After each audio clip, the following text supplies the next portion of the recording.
Un véhicule original pour une cargaison hors du commun. À bord de cette caravane missionnaire, les reliques de Sainte Odile sillonnent le diocèse de Strasbourg en cette année jubilaire, 1300e anniversaire de sa mort. Aujourd'hui, le reliquaire visite les résidents de l'EHPAD d'Argenson à Bolvillers. Il est accueilli par son curé. Un temps de prière et d'échange est organisé en cet après-midi. Bonjour à toutes et bonjour à tous. Alors, est-ce que vous savez pourquoi on est là ensemble aujourd'hui? Il y a quelque chose de particulier, surtout quelqu'un. Il y a quelqu'un qui est venu vous rejoindre ici à l'EHPAD. C'est Sainte Odile. Donc vous avez devant vous une relique de Sainte Odile, les reliques de Sainte Odile. Comme vous le savez, c'était un anniversaire, les 1300 ans de sa mort, et il y avait énormément de choses qui étaient organisées au Mont Sainte Odile. Et malheureusement, avec ce virus, on n'a pas pu le faire. Donc la solution était, au lieu que nous allions chez Sainte Odile, c'est Sainte Odile qui vient nous rejoindre. Et elle vient vous rejoindre aujourd'hui ici à l'EHPAD de Bolvillers. Sainte Odile, patronne des Alsaciens, est très appréciée dans cette région. Fille du duc d'Alsace, Sainte Odile est née aveugle et fut guérie lors de son baptême à 12 ans.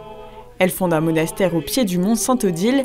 Depuis, il est un haut lieu de pèlerinage bien connu des résidents. Qui est-ce qui était déjà au mont Sainte Odile? Ah, ça c'est chouette. Gérard, pendant 15 ans, était adorateur au mont Sainte Odile. 2 ou 3 fois dans l'année, on montait.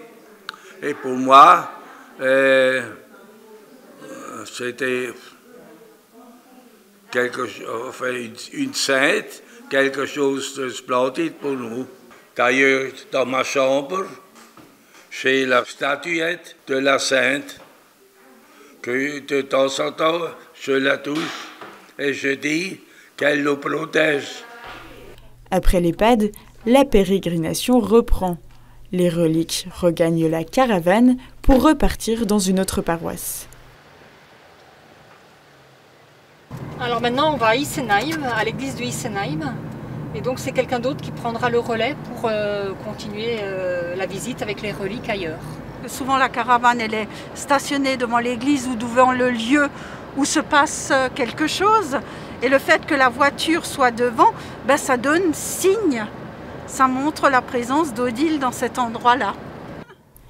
Le diacre de la paroisse d'Isenheim accueille les reliques avec la coordinatrice de cette zone pastorale. On y va. Je la ramène avec ce livre d'or. Allez. Les reliques vont aller dans chacune des paroisses du secteur pour être vénérées par les fidèles. Donc elles sont déposées là. On est obligé de se concerter pour savoir qui va conduire cette camionnette. C'est tout simple, mais sur des choses très pratiques. Il y a eu quelque chose de l'ordre, je dirais, d'une proximité, d'une harmonisation aussi d'une communauté à l'autre. C'est ça, nous devons être des témoins. Et que vivre quelque chose ensemble, en tout cas, elle aura réussi à rassembler, voilà, et à dynamiser des équipes qui étaient confinées avec le confinement. Voilà. Je crois qu'elle a impulsé quelque chose de nouveau.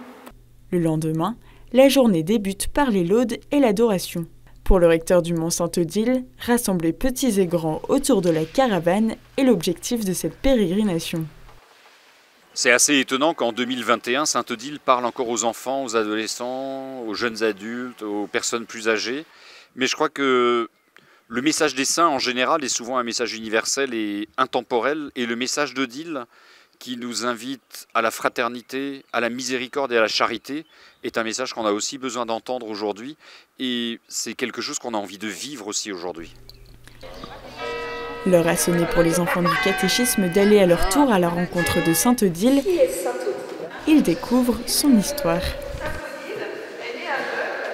On a appris énormément de choses. Oui, ce qui est très bien ici. Oui, c'est vraiment une magnifique église. La rencontre s'achève dans la prière. Les enfants viennent prier devant les reliques. Elles repartiront le soir même pour une autre paroisse. La pérégrination dans le diocèse devrait se poursuivre jusqu'à fin novembre.